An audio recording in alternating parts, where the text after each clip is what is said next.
आगे रुक करते हैं सियासी ढाबे का, जहां आज की सबसे दिलचस्प खबर मौजूद है। दिल्ली के मुख्यमंत्री अरविंद केजरीवाल तिहाड़ जेल से रिहा हो गए हैं।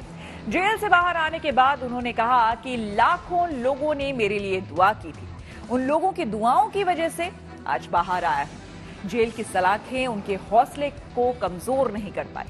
केजरीवाल ने रिहा होते ही बीजेपी पर जोरदार हमला बोला। उन्होंने कहा कि बीजेपी ने मुझे जेल में डाला, लेकिन मेरे हौसले और मेरी ताकत 100 गुना ज्यादा बढ़ गई है।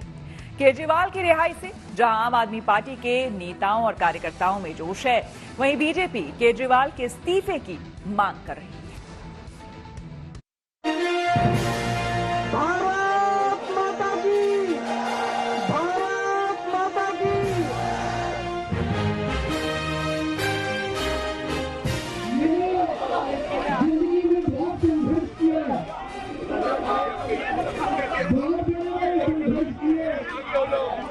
जिंदगी में बहुत मुसीबतें झेली है,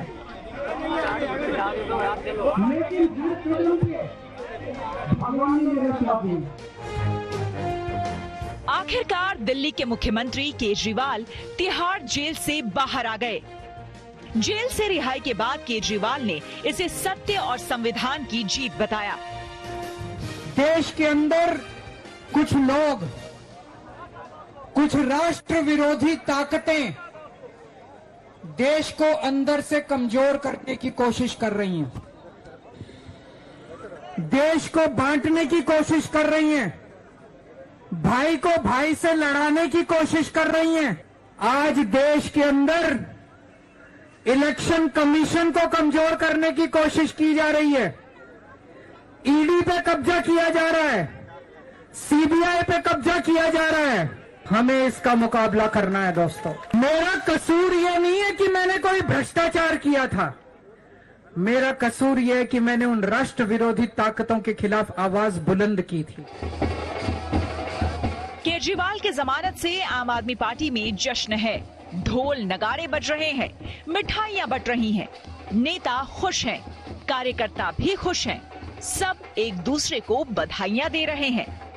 आम आदमी पार्टी केजरीवाल की रिहाई को बीजेपी के मंसूबों की हार बता रही है, तो बीजेपी केजरीवाल के इस्तीफे की मांग कर रही है। भाजपा के मंसूबों पे पानी फिर गया। वो लोग विपक्ष के नेताओं को जेल में डाल के सत्ता में बने रहना चाहते हैं, उनका मकसद ही ये है। बेल मिलना है, कोर्ट का प्रोसीजर है, हमें उसमें कोई हैरानी नहीं है। लेकिन जिस तरह की पाबंदी अरविंद केजरीवाल पर लगाई गई है कि आप सीएम के दफ्तर नहीं जा सकते, फाइल साइन नहीं कर सकते, इस केस पे कोई टिप्पणी नहीं कर सकते, विदेश नहीं जा सकते, तो अरविंद केजरीवाल अगर आप में जरा से भी नैतिकता है तो आपको आज तुरंत इस्तीफा देना चाहिए, क्योंकि ऐसे आदमी को दिल्ली का मुख्यमंत्री बने रहने का अधिकार नहीं है जो मुख्यमंत्री कार्यालय में घुस भी न सकता हो।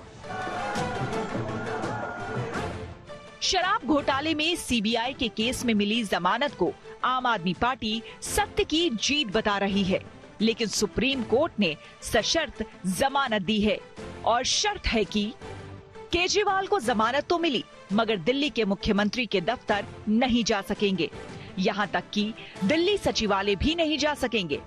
बिना उपराज्यपाल के निर्देश के किसी फाइल पर दस्तखत नहीं करेंगे, सीबीआई के केस पर कोई टिप्पणी नहीं करेंगे, इस केस के किसी गवाह से बातचीत नहीं करेंगे, 10 लाख रुपए का बॉन्ड भरना होगा और निचली अदालत में हर तारीख पर मौजूद रहेंगे और जांच में सहयोग करेंगे। सुप्रीम कोर्ट ने आज चाहे बेल दी हुई, लेकिन क्योंकि उन्होंने ये पाया है कि अरविंद केजरीवाल जी लिप्त हैं इस शराब घोटाले में, इसीलिए उनको ना तो सीएम के ऑफिस जाने के योग्य समझा गया है, ना किसी फाइल पे साइन करने के योग्य समझा गया है। यानी माननीय मुख्यमंत्री अरविंद केजरीवाल जी एक बेपरवाह सरकार के एक लापरवाह मुख्यमंत्री हैं। आम आदमी पार्टी ने बार बार कहा कि चाहे ईडी हो, चाहे सीबीआई हो, ये भारतीय जनता पार्टी की तानाशाह सरकार के सिर्फ और सिर्फ राजनीतिक हथियार है। लेकिन कल तक ये बात सिर्फ आम आदमी पार्टी कहती थी। आज इस बात को देश की सुप्रीम कोर्ट ने भी कह दिया कि सेंट्रल ब्यूरो ऑफ इन्वेस्टिगेशन इसलिए अरविंद केजरीवाल को गिरफ्तार नहीं कर रही थी क्योंकि उनके पास कोई सबूत था। इसलिए गिरफ्तार नहीं कर रही थी कि भ्रष्टाचार के पैसे मिले, बल्कि इसलिए गिरफ्तार कर रही थी क्योंकि उन्होंने और लंबे समय तक जेल में रखना चाहती थी। बीजेपी और आम आदमी पार्टी के बीच सियासी जंग का बड़ा मुद्दा केजरीवाल की जमानत तो है ही, लेकिन सुप्रीम कोर्ट की वो टिप्पणी भी है जिसमें देश की सबसे बड़ी अदालत ने सीबीआई को फिर से पिंजरे में बंद तोता बताया है। फिर से एक बार सुप्रीम कोर्ट ने यह कहा कि सीबीआई सरकार का तोता है।